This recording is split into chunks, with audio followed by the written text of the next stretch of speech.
Radio Equinox, la chaîne du peuple. La chaîne du peuple. Radio Equinox, la chaîne du peuple. La chaîne du peuple. Bonjour, la présidente de la République de Tanzanie, qui a récemment massacré sa population à l'effet de s'accrocher au pouvoir, a nommé dans son nouveau gouvernement sa fille et le mari de sa fille. La présidente Samia Suluhu Hassan a nommé sa fille Owanu Hafid Amey, vice-ministre de l'Éducation, et le mari de sa fille, Mohamed Mchengerwa, ministre de la Santé. Des cooptations qui viennent rappeler que l'Afrique des régimes éternitaires n'est pas encore prête à se séparer des pratiques népotistes. La gestion des États comme des domaines des propriétés privées des familles présidentielles. Hier, nous avons évoqué le cas de la dynastie Bongo. Plusieurs pays d'Afrique des éternitaires continuent de fonctionner comme des restaurants privés des familles présidentielles. Les épouses des présidents sont quasiment des présidents bis, des vice-présidentes. Les enfants et neveux des présidents ou des épouses des présidents sont quasiment des mini-présidents, des présidents juniors. On a souvent évoqué le concept de la parentocratie. Le pays est la propriété des parents des enfants, neveux et nièces du président. De leur vivant, ces enfants considèrent le pays tout entier comme le royaume de leur papa et de leur maman.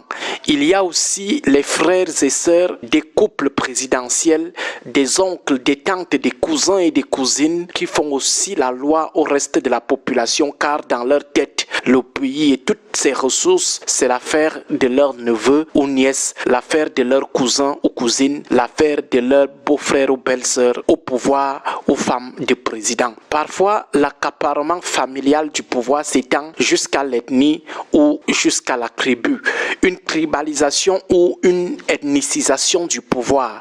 Lorsque les postes stratégiques des décisions du pays ne sont pas entre les mains des proches sociologiques ou primaires du président, ce sont des postes de grosses sommes d'argent qui sont entre leurs mains. Parfois, certains de ses proches, pour des besoins de discrétion, fuient des postes politiques pour se réfugier dans des activités économiques pour blanchir des milliards frais qu'ils font directement sortir des caisses de l'État. Donc, la décision de la présidente de la République de Tanzanie de nommer dans son gouvernement sa fille et le mari de sa fille est une pratique propre au régime éternitaire d'Afrique, des régimes où les présidents et les clans au pouvoir préfèrent massacrer leur population que d'accepter la volonté du peuple. Certains parlent de la patrimonialisation de l'État, la privatisation de la gestion et des ressources de l'État par des membres de la communauté familiale, tribale ou ethnique du président. Cette privatisation familiale s'étend parfois au niveau des autres poches de pouvoir électif et parfois administratif.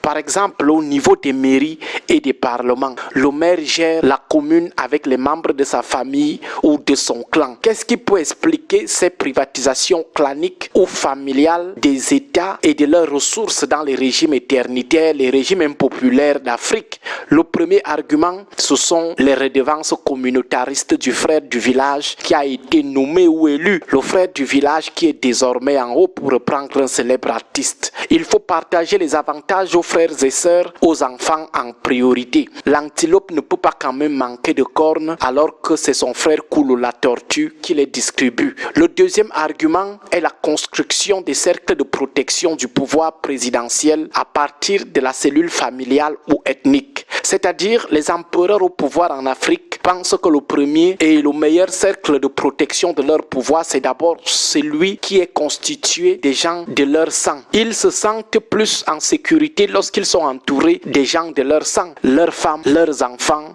et leurs frères du village. Autrement dit, ils n'ont pas trop confiance à ce qu'ils qualifient d'étrangers. Voilà pourquoi dans l'Afrique des éternitaires, des structures stratégiques telles que l'armée, la police, la gendarmerie, la finance, la communication sont gérées par des proches des familles ou des tribus des présidents. Le troisième élément, c'est la pérennisation du pouvoir afin qu'il ne tombe entre les mains des autres familles ou tribus qui risquent de venir mettre fin aux avantages des clans au pouvoir ou de mettre la justice derrière eux.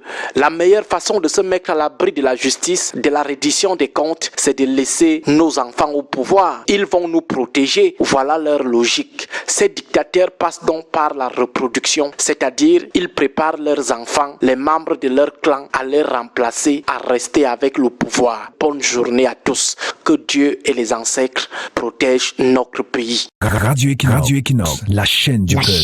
La chaîne du peuple. Radio Equinox, la chaîne du peuple. La chaîne